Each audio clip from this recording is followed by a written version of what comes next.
नमस्कार, मी श्रीकांत खांदवे. तुम्ही पाहत आहात लेट्सअप मराठीचे लाईव्ह बुलेटिन. या लाईव्ह बुलेटिनच्या माध्यमातून आपण दिवसभरामध्ये घडलेल्या 10 महत्त्वाच्या घडामोडी पाहणार आहोत. चला तर वळूयात या घडामोडींकडे. सगळ्यात पहिली बातमी आहे ती म्हणजे केंद्रीय मंत्री नारायण राणे यांच्या अटकेबद्दल. मुख्यमंत्र्यांवरील वक्तव्यानंतर रत्नागिरीतील संगमेश्वर येथे त्यांना अटक करण्यात आली आहे.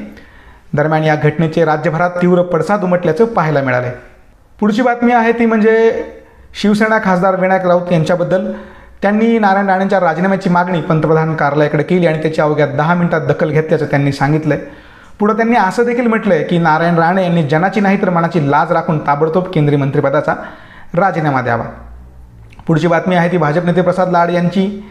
त्यांनी केंद्रीय मंत्री नारायण राणे यांना जेवण करताना पोलिसांनी धक्काबुक्की करून अटक केल्याचं म्हटलंय, असा आरोप त्यांनी केला.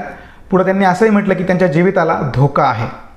पुढची महत्त्वाची बातमी आहे ती म्हणजे जलसंपदा मंत्री जयंत पाटील यांनी एक सवाल केला आहे. त्यांनी असं म्हटलं की नारायण राणे यांची जनआशीर्वाद यात्रा नक्की कशासाठी होती? इंधन गॅसच्या किमती वाढल्या म्हणून की महागाई वाढली म्हणून? पुढची बातमी आहे ती म्हणजे पंतप्रधान आवास योजनेच्या लाभार्थ्यांबद्दल.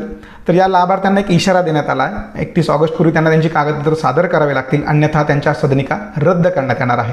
त्याच्यामुळे तात्काळ या लाभार्थ्यांनी कागदपत्र जमा करण्याचं आवाहन करण्यात आलं आहे.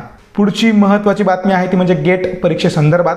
अभियांत्रिकीच्या पदव्युत्तर अभ्यासक्रमाच्या प्रवेशासाठी घेतल्या जाणाऱ्या गेट 2022 परीक्षेची नोंदणी प्रक्रिया येत्या 30 ऑगस्टपासून सुरू होणार आहे. या परीक्षेच्या नोंदणीसाठी विद्यार्थ्यांना get.iitkjp.ac.in या वेबसाईटवर जावे लागेल. पुढची बातमी आहे ती म्हणजे इम्पेरियल डेटा संदर्भात. इम्पेरियल डेटासाठी राज्य सरकार प्रयत्नांची पराकाष्ठा करेल असं आश्वासन मुंबईत ओबीसी संघटनांच्या बैठकीत अन्न नागरी पुरवठा मंत्री छगन भुजबळ यांनी दिलं आहे. पुढची बातमी आहे ती म्हणजे पंतप्रधान मोदी आणि रशियाचे राष्ट्राध्यक्ष पुतीन यांच्याबद्दल. अफगाणिस्तानच्या मुद्द्यावर पंतप्रधान मोदींची रशियाचे राष्ट्राध्यक्ष पुतीन यांच्यावर जवळपास 45 मिनिटं आज चर्चा झाली. पुढची बातमी आहे ती म्हणजे कबड्डी संदर्भात. अजित पवार यांनी एक मोठी घोषणा केली आहे. कबड्डी खेळाची लोकप्रियता वाढवण्यासाठी सर्वोपरी प्रयत्न करणार. कबड्डी असोसिएशनच्या वार्षिक सर्वसाधारण सभेत उपमुख्यमंत्री तथा राज्य कबड्डी असोसिएशनचे अध्यक्ष अजित पवार यांनी ही घोषणा केली आहे. पुढची बातमी आहे ती म्हणजे टोकियो पॅरालिम्पिकबद्दल.